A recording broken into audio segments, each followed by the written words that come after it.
So welcome to you all, and welcome to the April 2024 edition of AMAASE.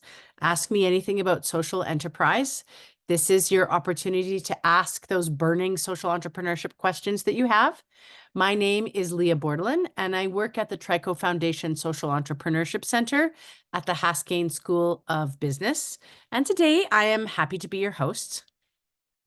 A quick note that today's session is recorded for those who are unable to attend the live session or who want to go back and rewatch the session. And also, please know that our panelists, while they will provide you with information, they do not provide official legal advice here. Before we get started, I would like to acknowledge that the University of Calgary and my house right now where I am is situated on the traditional territories of the people of the Treaty 7 region in southern Alberta. And this includes the Blackfoot Confederacy, comprising the Siksika, Piikani, and Kainai First Nations, as well as the Tsuut'ina First Nation and the Stoney Nakoda, which includes the Chiniki, Bearspaw, and Goodstoney First Nations. And the city of Calgary is also home to the Métis Nation of Alberta Districts 5 and 6. If you would like to acknowledge where you are, please feel free to do so in the chat. I have decided to try and build something personal every time I'm learning about or I'm giving a territorial acknowledgement.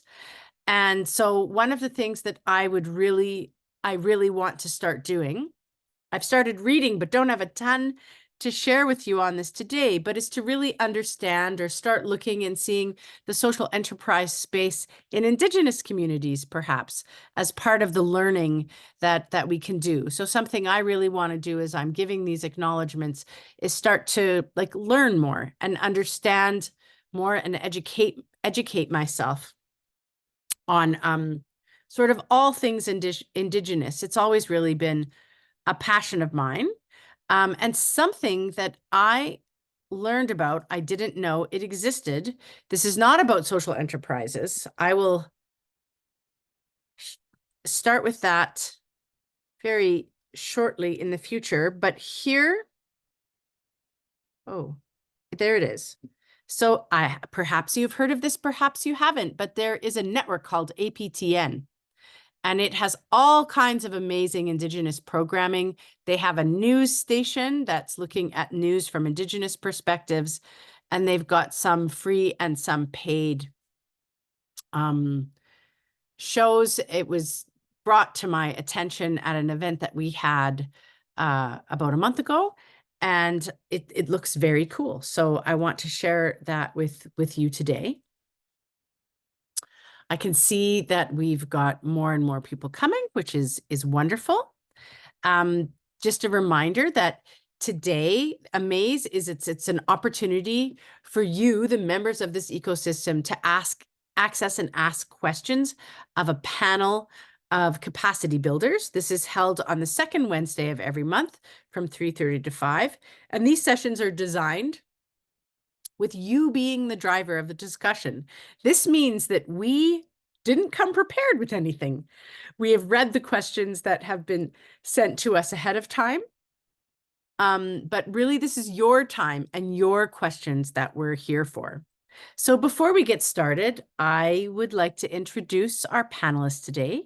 We have 3 of them.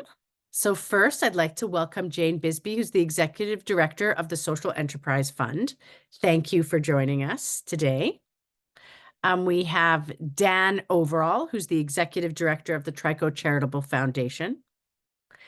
And we have Jerome Morgan, who is the Interim Director of the Social Innovation Hub.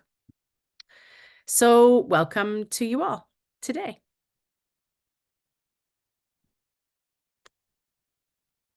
All right. So now I'm going to hand this over to you, lovely folks who have joined us. I'm Estella here, just in my vehicle today. So trying to just absorb everything. So apologize if I'm going to have not, like, my camera will be off once in a while.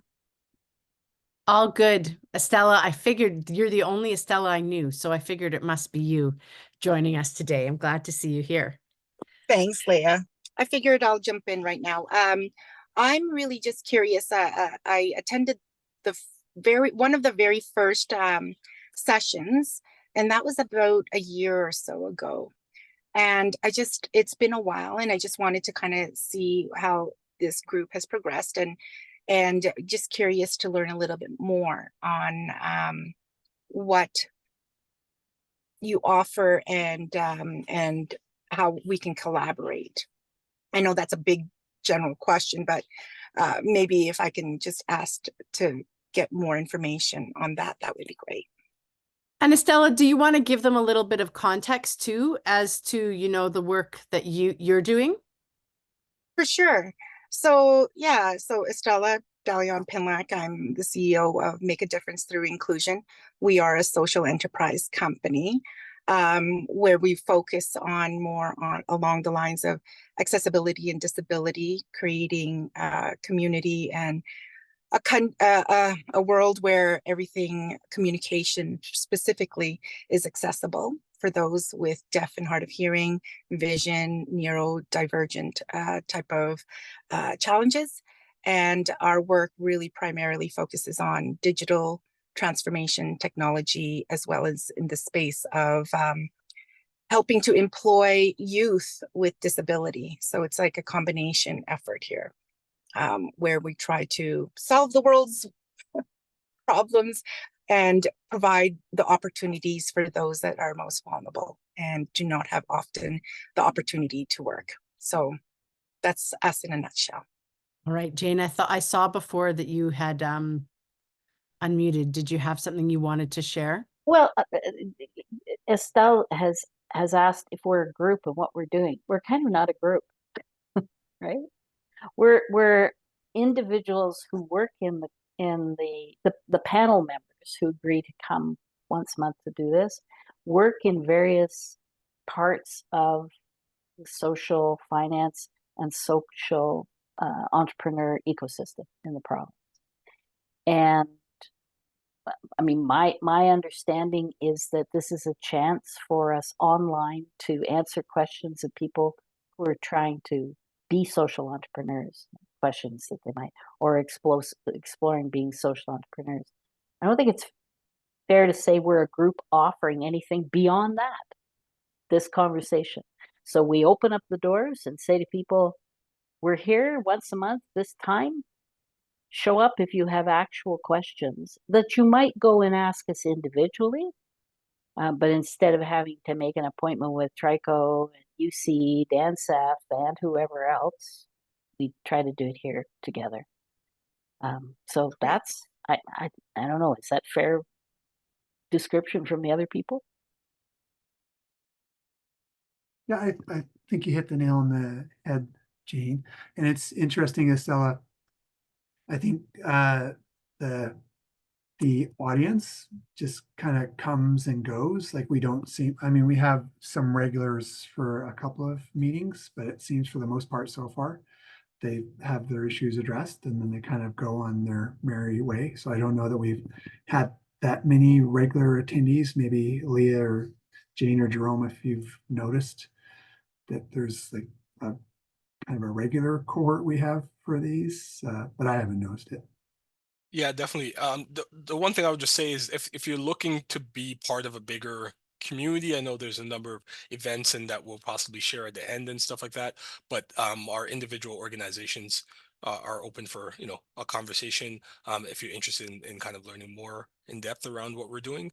And yeah, especially at the Social Innovation Hub, we're always looking for building that community so folks get the support that they need when they need it as well.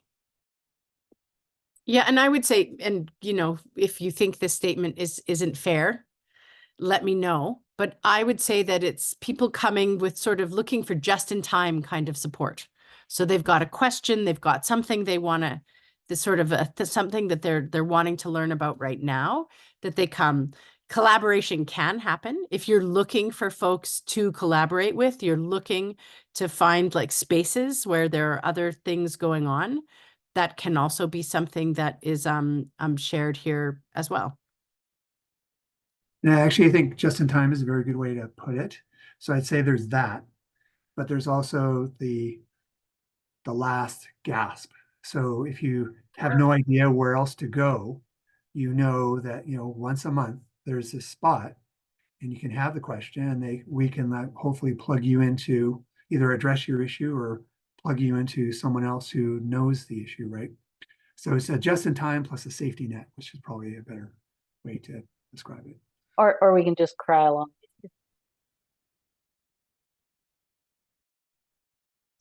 Well, Jill's thank you got it. for that. Yeah, definitely. And Jill. Sure.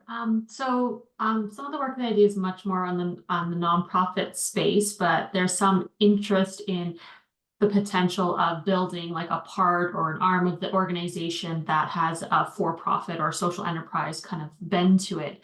But I mean, sometimes the communication we get from people is there's a lot of hesitation from boards, or that the board of directors doesn't always understand social enterprise. So I guess I was curious, like, if there was like a myth or two that you could dissolve for a board member, or like what are some of those things is there something as from a mindset shift or something that could be suggested, or like what information would be helpful for boards maybe to be more open to exploring for-profit types of ventures in a nonprofit context? I don't know if that was clear enough, but I know that's probably a big question. We work with both for-profit and nonprofit organizations, and I confess I spend a lot of time being asked to come and talk to boards, to talk them off the ledge of the fact that that they shouldn't be frightened of actually making a profit, making an excess of revenues over expenses. Or sometimes it's the board that has me come in to talk to the staff. I mean, it can go both ways.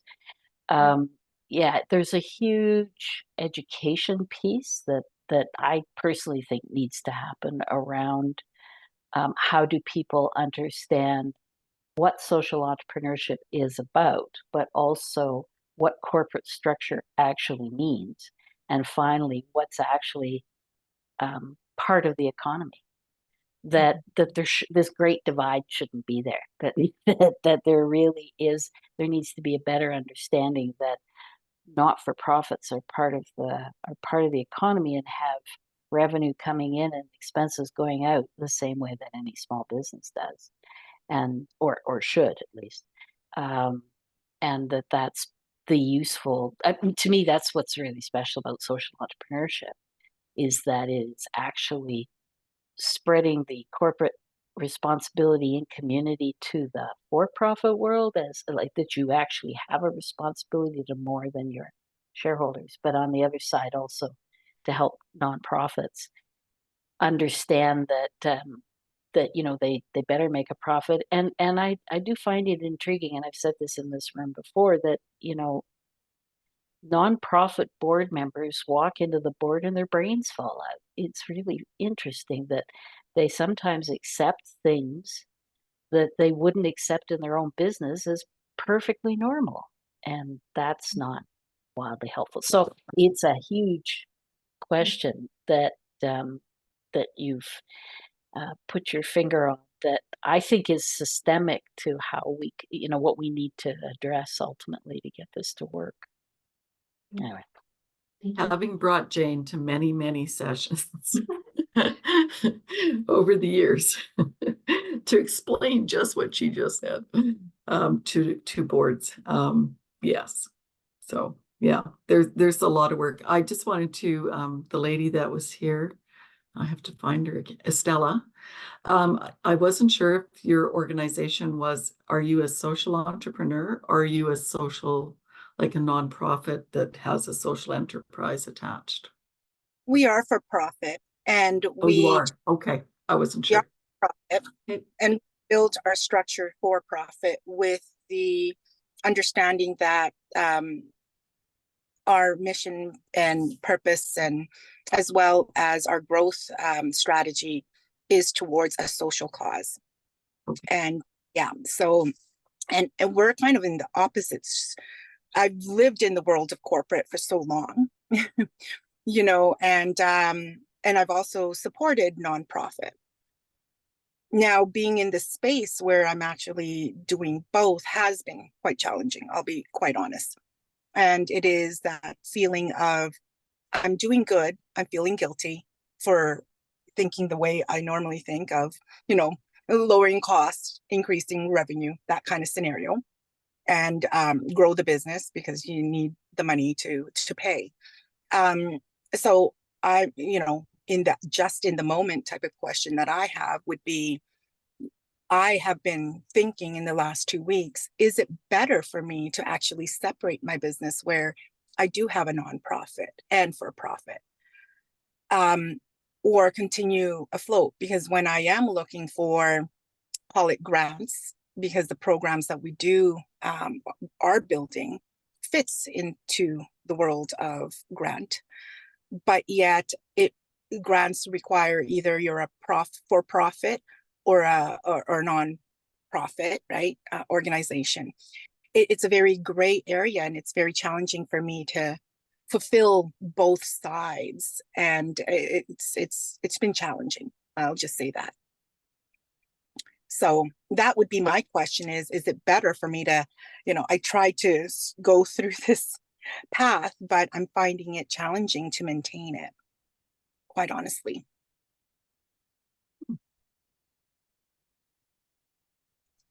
So we got the question of legal structure all the time at AMAASE. So we've actually created a blog that goes through it. And what's good about that is it identifies there's actually two aspects to the legal structure. There's one is just the formal legal sides of things, such as, if you're a charity, you can do certain things legally in terms of taxes and things like that. Not for profit, it's different restrictions. For profit. So there's all the kind of legal side of things. But there's also, and that's what you've hinted at, Estella, there's also these practical considerations, such as, regardless of what you do legally, if your funders want you to be not for profit or for profit, you have to think through that. The same thing with like your beneficiaries or who you want to serve. So this article tries to have links to all the kind of aspects for you to work through. Like, we don't give advice, so we can't tell you which way to go, but we can empower your decision by breaking down the two types of very basic things to look at, and then have resources to go through for various things for you to do. So I'd encourage you to do that.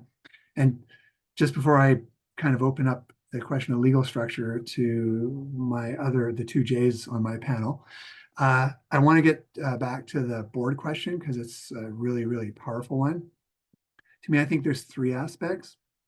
One is, I respectfully think that for the most part, people have a fundamentally limited notion of what social entrepreneurship is. So we need to do training both for the staff as well as the board, and we've seen it. And I'm shocked. You would think social impact organizations, when it comes to social entrepreneurship, would have more of a challenge on the business side of things. I'm amazed at how often they kind of forget the social side of things, where they just think the purpose of a social enterprise is to generate revenue that then goes to fund the mothership. Now, you can do that, don't get me wrong, but it's so missing the ultimate potential of what social enterprise can be, which is you can do actual social impact and revenue generation at the same time. So that's one aspect. The second aspect is just training on how to actually enhance the board staff relationship. So we're being surprised that we're seeing a lot of times the relationship breaks down, not because they disagreed, but because they thought they agreed, but actually weren't on the same page. So they had different ideas of what the runway was for how long the social enterprise should be and things like that. So we need training to actually enhance the effectiveness of the relationship. And the third thing is, I don't think we can program our way out of this. What we need to do is have like an ongoing nurturing of a relationship that's there for support. So what we're experimenting with at Trico is not just a program, but an ongoing kind of relationship with both staff and board, so that as issues rise up, we're there to do, speak of like just in time. I think a lot of these things, like I say, the solution is not a program. I've lately been talking more about the phraseology of don't have a program focus, have a population focus, which is, it's not just a one of, it's this ongoing stream of support that helps you kind of figure out things. So we've been experimenting with all three in relation to staff board relationships as well as social entrepreneurship programming. It's early days, but the results seem to be exciting. So thank you for raising the board question. And sorry if I kind of sidetracked to return. So if anybody of my fellow panelists want to talk about board discussion, happy to do that. But also there's a question about legal structure on the table. Yeah, I actually had some thoughts around the board piece as well.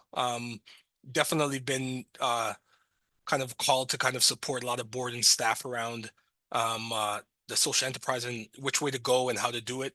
I think first, is identifying there's a challenge or a problem, right? And then being able to kind of map out what's the best case to kind of get to the solution that folks are really wanting to get to. I think one, there is a lot of data around it, especially nonprofits trying to innovate and trying to look at more sustainability. And I found in many different ways, first getting that information out and folks being on the same page around knowledge, around what the opportunities are, that then helps to open up the door for more conversations. And I'm going to look for an article and see if I could put it in the chat after I share a little bit. And then I think that there's a real key piece there. So from the innovation front, and one of the big reports have kind of come out is, like 90% of nonprofit agencies want to be able to innovate, but actually about 30% of them actually know how to do it. And so it creates this, chicken or egg type of problem around how do we fill that capacity? And then when you hire out for that innovation, which we've seen multiple times with some of the nonprofits that we've invested in and also supported around the social enterprise piece, it doesn't go that far because we haven't strengthened the muscle around that innovation and as well as around that social enterprise knowledge. So I think there is a key component around capacity building, filling that knowledge gap. And then thirdly, what I've seen that makes a big difference is having real life examples of the successful organizations that are doing it, so that that opens up the imagination to then think differently. Because I do think that's been a key area as well. If we haven't seen a successful organization or board that's doing things differently and sharing their learning, then we feel a little bit more hesitant not to even try and kind of go there. So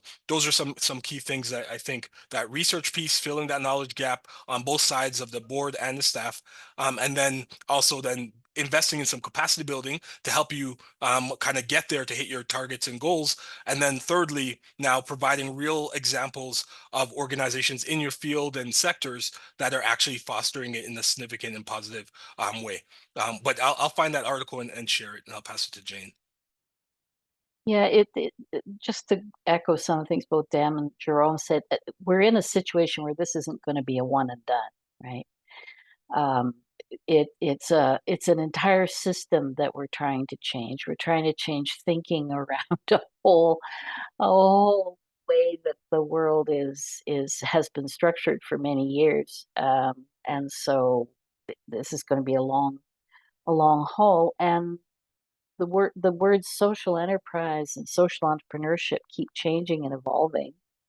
I think I've heard so many definitions of what a social enterprise is, even like in this conversation, right? And so to try to get to where the language, where we even understand what each other's talking about, it's always fun. So not to beat ourselves up too much when it seems like it's going on forever and one set of programs and one set of things won't do it. So not to be too discouraged about all of that.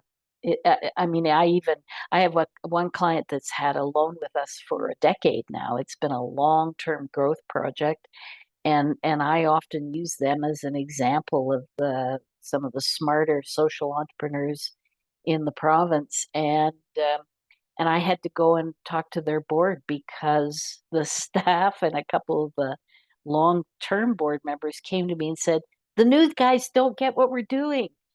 They're terrified that we're going to lose our charitable status because we're doing this.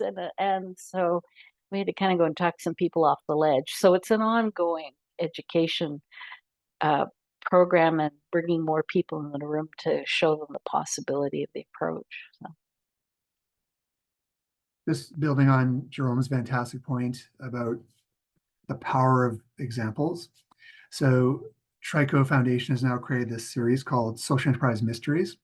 So we identify a specific social issue and say, you know, how would you use a social enterprise to solve that? So when you can kind of test your thinking about how you would approach this. But then once you do that, we actually give you an answer of a real life social enterprise that has done just absolutely amazing things. So I'd really encourage you to give that a try.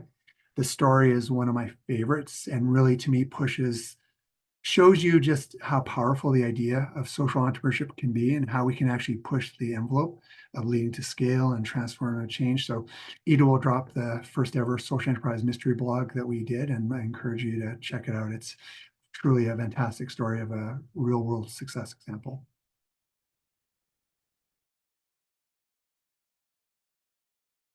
You and Ida are so in sync that she actually literally did it exactly as you said her name. So well done. And yes, this is a very exciting thing to check. And is that the link you were talking about, Jerome? Yes, yes. Okay, great. As usual, lots of great resources compiling. So this was just talking about the board, and now maybe we can jump back to what Estella was talking about with the legal structure. Dan had already shared the blog about legal structure from Trico. And Jane and Jerome, did you have anything else you wanted to add about that? I would say go and read that blog and do some preliminary thinking. And it's really hard to answer that question with any kind of certainty, Estella, without actually knowing more about your specifics. So this isn't kind of the place for us to do that. I'd go and do that homework, but I'm sure any of us would be happy to talk through and explore what it is you're doing. And I mean, yeah, sometimes it might be a good idea to separate them, sometimes not. So it depends. It depends on a whole lot of stuff. And while we probably can't give you answers, I'm sure we could give you some good questions and places to go and check them out. Yeah, I would definitely echo Jane's points.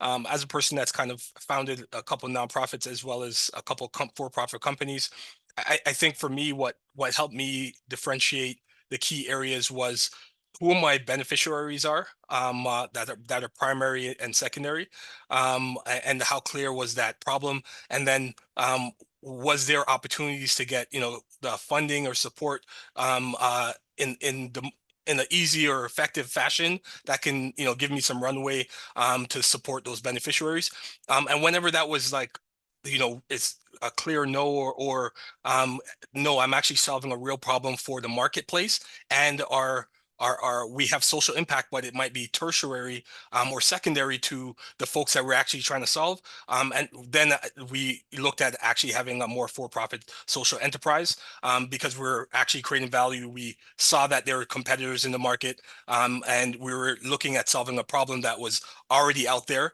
and just being really clear around, yeah, the solution that you're providing, is it really clear to those customers and beneficiaries, and just being able to be able to differentiate that versus are we going to have to actually depend on grant dollars to make this happen, and once we realize that we're not going to need to do that, we can actually generate our revenue because we're creating significant value for the beneficiaries, which were our primary customers. That really helped double down on that. So I think it's just being able to do the research on the back end, and then really understanding the marketplace of where you're going to be going, who else is providing value in that. As a nonprofit, you have competitors too of who's providing value, because they're not going to just give you the grant funding just because you have a great program or project, and so it's really being able to understand, map those things, and really see what's the value proposition for your agency, and then you can get a better idea. Sometimes those organizations or your competitors will give you some signals in the marketplace of where to lean in some capacity, but the research is going to be vital. but also read the market and read what's actually happening as well in the grant space, and also the business space.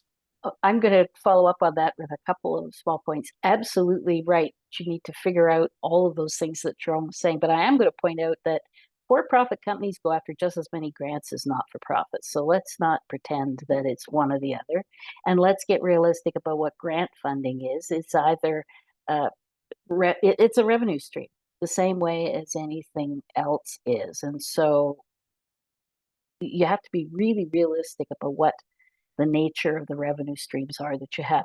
But the thing I wanted to say too to you is that I'm so happy you are going through this examination of the Jekyll and Hyde kind of nature of this relationship, because something that I find people who are pitching to me have not thought through quite often clearly enough is what the corporate structure should be. They haven't even done the exercise and haven't asked the question. So hallelujah that you're asking the question and you're thinking that through, because that's really important. People don't really understand corporate structure. They don't understand why you would do one and not the other. And I think that's something that's a tool we really need to give people so that they can do the right thing, so that they'll have the kind of structure that they want in 10 or 15 years. Good on you for doing it. Thank you. And I look at things in a sustainable and a continuous, like this is a world that is fairly new, right? And so I want to make sure that as we continue to dive even deeper, like there's that whole, the youth component and the employment side of things, which I think and I believe has the opportunity from a nonprofit like model. However, from a consulting / digital type of technology, that is more of a business model that we, push through, and where I'm hoping that's the operating engine of revenue that, supports both. I think where my challenge is that when you're in a world of technology and you're looking at creating IP or, new technology, assistive technology, investors are looking for things that are pretty black and white, revenue generating, etc. And so their structure or they anticipate having a very similar, structure that is existing right now. Is this something that is a business? At what point is there an exit strategy? At what point, et cetera, et cetera. So how do I navigate, I guess, fundraising funds when there is a huge component of our business model integrated? It's my team of individuals are also producing and part of that team that is, creating the technology and participating in that technology. So I guess that's where I'm kind of like at a crossroad, I guess, is as I am looking to start, building this technology and funding, how to best make sure that, we structure it properly. And so I will reach out to each and every one of you likely to ask that question. I think for me, and again, this is not advice, but we tend to take the approach of it's less whether you're technology based or not, and more about the degree to which you have a revenue engine that's generating profit. And then the type of funders you're looking at. Notice that I'm not saying investors, I'm saying funders. Because there's two types of funders, right? There's the grant people who will probably want to focus a bit more on the social impact side of things, although they'll also keep an eye on revenue. But if you're looking at investors, you're going to get exactly what you've talked about with investors, which is when do I get my money back? How fast? Which is my clout? And Kathy Clarkson of Duke has done a really interesting analysis for social impact organizations of 3 ways they lose control to investors of their organization. One is just the leadership, where they go, hey, thank you very much. You've gone as far as you can, but we don't think you have the capacities to go to the next level. We're going to replace you with someone else. The second thing is the control over social impact, which is, hey, as investors, we feel that if you punt the social impact, you can make more money. So you need to do that. And the third one is losing control over time, which is, I appreciate you're taking time to do this, but we need to go faster.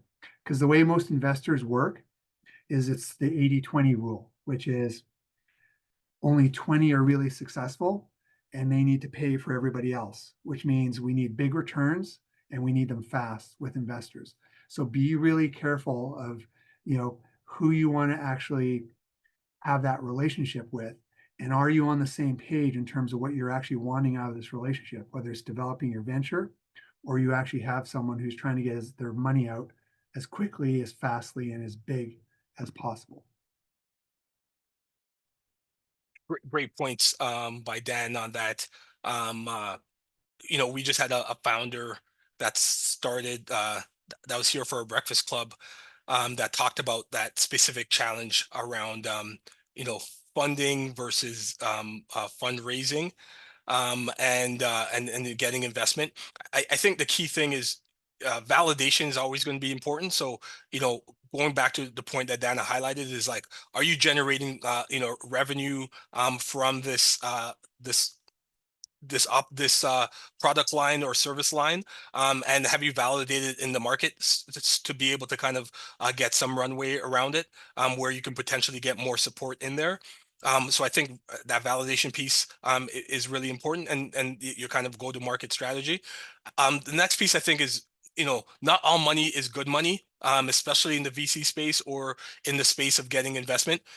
It's really important to understand that you want to aligned funder or aligned investor as well around your social impact, because all the points that Dan stated will happen, and so it becomes really key, especially if you do have some traction and you do have some validation, where they might come knocking at your door. But I think firstly, it's really being really clear around what's the social impact that you're fostering, and then what's the problem that you're really needing around the funding that you're needing, like what are you going to be using it for, and what type of supports you're needing, because sometimes it might not necessarily be connected to just getting capital to then solve that. It might be other resources that can support you in getting you where you need to get to as well. So just wanted to add that piece in there as well. But you want to get a values aligned a partner, funder, or investor. That's going to be very key. And then that validation that you actually have something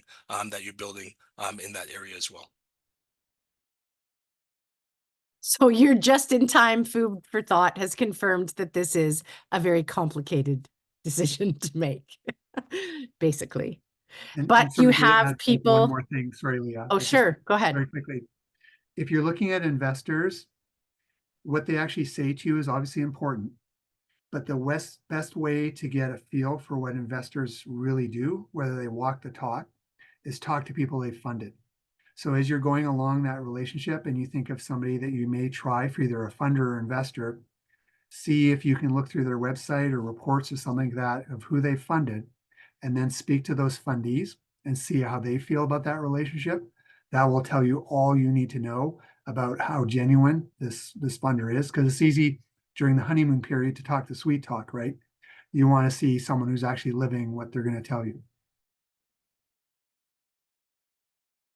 Yeah, good advice for sure. All right. Well, in the interest of, I'm curious if there are other questions.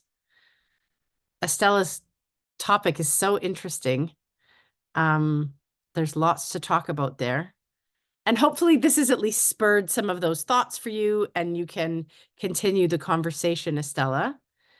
Is there anyone else who has any questions or something they would like to discuss? We did have a question sent in, and it was directed at Dan, and so we'll start with Dan, but I think it's a really interesting question. It says, for Dan, what was your educational and career journey to working at Trico?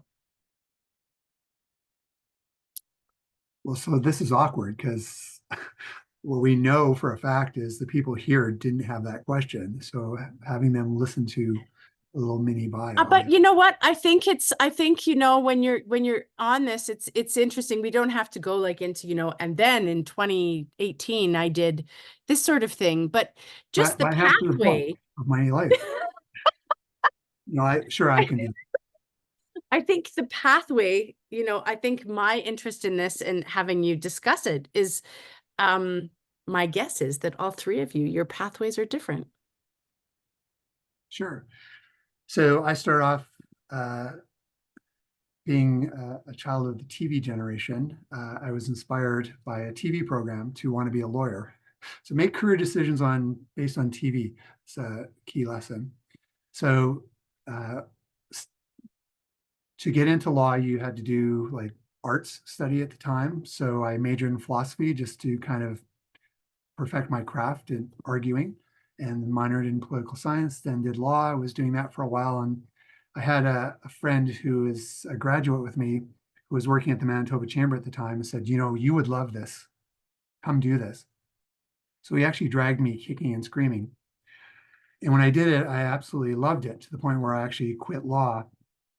And I was very lucky with the chamber movement because it wasn't just about lowering taxes, it was about building communities. And that was where I was interested or introduced to the idea of business serving community, where I was introduced to corporate social responsibility and shared value and things like that. And then I fell in love with someone who moved back to Calgary and followed them there in a very consensual way. I wasn't stalking. And because I moved to Calgary to follow what would become my wife, I was introduced to this extraordinary individual by the name of Wayne Chu, who had created this Trico Foundation, who was looking at social entrepreneurship, which seemed to me like the next step in CSR and shared value. So as they didn't have a job at the time, I pitched him the job, and he hired me, and I've been very fortunate to never look back. All of this stuff, in hindsight, looks like brilliant career planning and seems like exactly what I was meant to do in this world, but I tripped over all of it. So there's my little mini journey. I love it. Do either of you want to share your sort of journey? Did your journey compare to Dan's, or? Why don't we see if if that's given anyone a chance to think up another question? Sounds and good. Yeah. If it sees how he was the one that was featured in that question, so glad we got that. And just to remind everyone, this is a participatory activity. So if there are no questions, we all get to go home early. And that's perfectly good too. Very true. I can pick on one of you other two another time asking this question. Well, thank you so much. I just wanted to say thank you to everyone here. I truly appreciate this. And as mentioned in my chat, I will reach out, I will review. And if you see LinkedIn requests, it's just me. Thank you. Great. All right, so I guess we can wrap up, and hopefully we will see you next month. Maddie has just put the link in for signing up for next month, which will be on May 8th. Before we go, Dan, Jerome, Jane, do you have any information or anything you wanted to share that's coming up in the next month? I'll imagine Jerome's got a lot of things going on, but I'll just say quickly, unfortunately, I will not be with you next week because I will be at the opening of one of our investments, one of the few investments we've done outside of the province of Alberta, in the building of the new Canadian Canoe Museum in Peterborough, Ontario, which I'm looking forward to see if I can get out on the lake. So I'm sure you'll have a lively discussion even without me. Well, that's exciting. Yeah, perfect. Yeah, a few events I put in the chat, the Social Innovation Hub events. I think a couple there that might be useful for folks. So we have a sales workshop, how to land your your first big contract, looking at enterprise sales and just building a sales funnel. I think that's a really important skill that every organization or social enterprise should have. And so this was a 3-part series, but this is a third component of it. And we have the other ones online that folks can watch afterwards. Also, a women's in tech founders pitch competition is happening April 30th, and applications are there. There's prize money as well. And so if you are a social enterprise that has a tech component or tech-enabled component, or you're just a tech company, you can apply into that as well. And then our breakfast club, the first Monday of every month at the Social Innovation Hub, it's an opportunity to meet on average about 40 other social innovators and social enterprise founders, and just kind of be able to collaborate and connect there as well. So I'll leave it at that, and I'll pass it to Dan.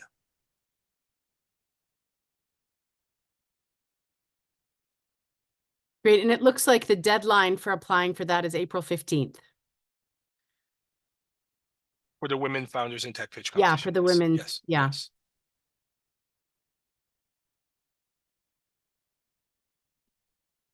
And Dan, you have your blog that you shared with the mystery, the SEM. That's really cool. Is there anything else you wanted to add or share? Nope, that would be it. Thank you. All right, great. Well, thank you so much for joining us today, and we look forward to seeing you next month. Like Jane said, it's time to go enjoy the sunshine.